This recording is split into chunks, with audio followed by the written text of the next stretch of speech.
आज उद्धव ठाकरे यांनी शिवसेना उद्धव बाळासाहेब ठाकरे पक्षाच्या चिन्हाचं अनावरण करत मशाल गीत देखील लॉन्च केलं।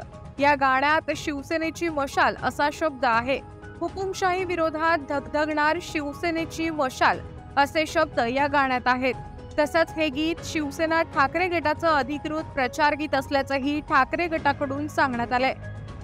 परंतु आता ठाकरे गटाच्या या प्रचाराच्या गाण्यावर शिवसेना शिंदे गटाकडून आक्षेप घेण्यात आलाय। उद्धव ठाकरेंना उद्धव बाळासाहेब ठाकरेंची मशाल म्हणायला लाज वाटते का, असा प्रश्न शिवसेना शिंदे गटाकडून उपस्थित करण्यात आलाय। शिवसेना ठाकरे गटाच्या प्रचार गीतामध्ये शिवसेनेची मशाल हा शब्द वापरण्यात आलाय। या शब्दावर शिंदे गटाने आक्षेप घेतलाय। निवडणूक आयोगाने शिवसेना हे पक्ष नाव आणि चिन्ह शिंदे गटाला दिलंय। त्यामुळे उद्धव ठाकरे यांना उबाठाची मशाल बोलायला लाज वाटते का, असं म्हणत शिंदे गटाचे प्रवक्ते किरण सोनावणे यांनी ठाकरे गटावर हल्लाबोल केलाय। आता याला ठाकरे गटाकडून काय उत्तर येतं का हे पाहणं महत्त्वाचं ठरेल।